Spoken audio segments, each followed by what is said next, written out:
guys, let's just unpack on kuningi eMzansi la kunyuska lo. Hayibo guys, like kuningi. Some days I'm just like ngeke ngathi kuba too much. Ngikubona. Asiqale nje ngokuthi guys uChidimma bathi ubonakala eCape Town. I'm just like our guys abantu bayafana. Like uChidimma kwangashiwo ukuthi in some restaurant in Cape Town kwangashiwo ukuthi akafuneki la angabuyi la. He doesn't have a passport la kwahamba. Ngale passport vele umgunyathi. Now she can't come back. Noma wakhe together. I'm confused. I'm just like, hey, guys, like nimbone kahle ngisho. So bathi ubonakala ke Cape Town, it's still unfolding into yakhona sifuna ukuphinde simbone futhi abantu like lezi zinto zoThabo Bester. Kathi uThabo Bester ebonakala ewulwethe se-17 egqoka ama glasses. I think izinto ezethazebe kanjalo and chances are this could be true. Ngubona, I don't even want to put her pictures here because I just feel like it could have been 10 years ago, those pictures, or 5 years ago. But I'm just like, oh guys, ngeke bantu bafana. Go on. Yeah, let's just leave it at that in Indaba kaChidimma. Ngoba someone was even saying, oh, we are so tired of that broken record, please. It's just a lot, please leave us. So yeah, now I felt like that. I was just like, oh guys. Guguning go Chidimma. And then bese kuba sinye story that happened in Buffalo Flats in Eastern Cape. Ingane ithathwa ngaphandle kwesikole. So all I'm saying ukuthi guys, inkatani ingane. Yabona ngithi how I'm putting it on this channel for the past at least 2 months ukuthi can we look after each other? Yabona izinto zama-transport esikoleni, e-high school, e-primary school, kumiwe ngaphandle khona-transport efikayo ithatha ingane besekidnaphiwe ngapha bazenza vele lezo zinto.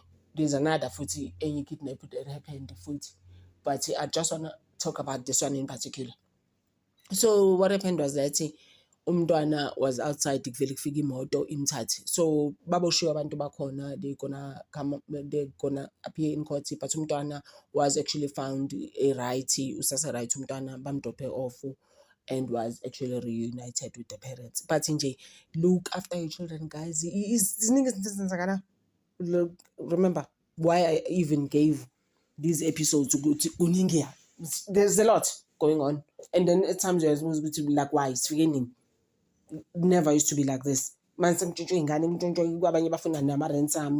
honestly, like why? But in this case, again, even the HOD scholar issue, we thank God and we've been praying with the children, and the children who were standing outside before I was Abu and Mtuana. We've just been praying because we were just like, what has just happened to us as a school.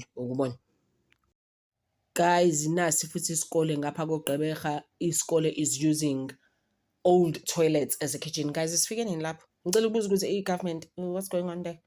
Like, ukubona. But if ungasiza nawe nje as a person uzimele, you have your own businesses, or you know, you stay in Gqeberha, or you stay in Johannesburg, or you stay wherever for that matter. Ngicela usize nasi isikole ukuthiwa umzomcha, I guess in Xhosa. Umuzomusha. They have problems. You've seen the schools, guys. How they look like. It's just like Safian in land. Government, why are they not helping schools? I'm feeling a bit confused. Like how? So unga nama TV. I've always said on my channel ukuthi makhona usizo ongasiza ngalo nje abantu abaxakekile empilweni or sizo next door mayifuna isinkwa siza something siza. I've said it on my channel even yesterday ukuthi siza someone. Kindness nje a day noma ungabambela umuntu amabheg espa, it's fine, or a Pick n Pay, it's okay, but nje awukusize somebody a day. Kindness is very, very important, to a point where my child is like, ma, when are you always helping people out? I'm like, yeah, but even if it's just one day, I thought that's nice. That's even if it's just a day. Or dog, kindness. You can't be same doing. It's crazy how this thing happened. A muntu that actually escaped at Portsmouth prison immediately after, exactly the same day, in fact. After abantu be-correctional services were sitting at the parliament, good things that they can do. I actually talked about it on the video before this one. That whole thing, how Wabaleka kanjani uThabo Bester? What other measures can we put in prisons so that people can run away? Nangu vele wabaleka brothers. I'm just like, hey, put. And in a corner, my thing is that why couldn't you just stay in jail for the next 6 months? Because but Lokuzania case just 6 months. It was just to punish him for 6 months. And it is indeed embarrassing ngempela ukuthi you're trying to put other things in place ngapha khona obalekayo. It's like ama prisons kanjani uphume kanjani etelelo. I still don't even understand. Ugotshe nje 6 months kuphela for small things like umntshontsha stuff like that, not ukuthi ngithi abantu abantshontshe uzoboshwa nangulo ubebushiwe 6 months. Uyanga ke wayithi is 35 years old, uyafuneka akaziwa uyi-fugitive at this point basically. Bathi kodwa ke ubrothers lo ona 35 obaleke Pollsmoor prison, he's been in and out vele of prison labo bantu nje obahluphayo nje nasemalokishini, those type of people. But manje the question ukuthi where is he ukuba nalonto, so abakamtholi. So guys, nazo ke igaxa ke zikaSomizi ke usisi lo uPalisa ubaby mama esekhipha indaba ke zokuthi uSomizi akazange nje azayisupport ingane, uyisupport nje manje isindala futhi yabo nje sithele kanzima ngalento yo baba beingane. Telling you, and what's crazy is that uBahumi went to the same primary school as umntanami, but thina masifika lapha so went to grade 2, uBahumi was doing grade 7 at the time. So I'm just like like, are you serious right now? Are those the stories vele ezokuthi uSomizi vele ingane akazazayenzele next? But it's the truth vele because babehlala lapha not riding. So I used to see le ubaba lo omunye wesi2 nayo sisters maybe zenguma function esikole and stuff vele angikaza waye prefect thina futhi uBahumi masifika. Yeah, so but I never saw him at the functions, so ngize ngisho next. Yeah, yebo leyo nto le.